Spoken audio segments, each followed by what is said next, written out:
Hello beautiful, Eid মুবারক advance. আজকে তোমাদের সাথে শেয়ার করবো আমার এই প্রিভিয়াস ঈদ ডে লুক। চলো দেখি এই লুকটা কীভাবে ক্রিয়েট করেছি। প্রথমে আমি অ্যাপ্লাই করেছি প্রাইমার। প্রথমে বলি এটা প্রাইমার প্লাস সানস্ক্রিন মানে SPF। সো এগুলো আমি পারচেস করেছি বিডি বাজার বিউটি থেকে। এটা আজকে না, গত ঈদে। সো আমি এই লুকটা শেয়ার করছি। তারপর আমি অ্যাপ্লাই করছি কনসিলার। আমার আইব্রোটা একটু ডিফাইন করে নিলাম।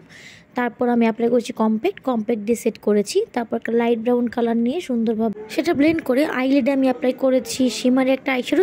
তারপর আইলিডে অ্যাপ্লাই করেছি গ্লিটার। তারপর সুন্দরভাবে আরেকটু ব্লেন্ড করে সুন্দরভাবে ক্লিন করে সুন্দরভাবে আমি অফ ক্যামেরাতে আইলাইনারটা অ্যাপ্লাই করেছি। আমার লোয়ার ল্যাশ লাইনে অ্যাপ্লাই করেছি হোয়াইট কাজল। তারপর একটু ডিফাইন করে নিয়েছি ব্রাউন আইশ্যাডো নিয়ে সুন্দরভাবে। তারপর মাস্কারা অ্যাপ্লাই করেছি। It's foundation time. তারপর ফাউন্ডেশনটা সুন্দরভাবে বিউটি স্পঞ্জের সাথে ব্লেন্ড করে তারপর কনসিলার দিয়ে হাইলাইট করেছি, অ্যাপ্লাই করেছি ব্লাশ। তারপর আমি আমার ফুল ফেসের মেকআপটাকে একটা কম্প্যাক্ট পাউডার দিয়ে সুন্দরভাবে সেট আপ করে নিয়েছি। তারপর অ্যাপ্লাই করেছি হাইলাইটার এবং লাস্টে আমি যাতে মেকআপটা ফ্ললেস হয় তার জন্য বিউটি ব্লেন্ডার দিয়ে সুন্দরভাবে এক্সিস্ট মেকআপটাকে রিমুভ করেছি এবং সেটিং স্প্রে দিয়ে ফুল মেকআপটাকে সেট করে নিয়েছি। আর এই হচ্ছে আমার ফাইনাল লুক। আল্লাহ হাফেজ।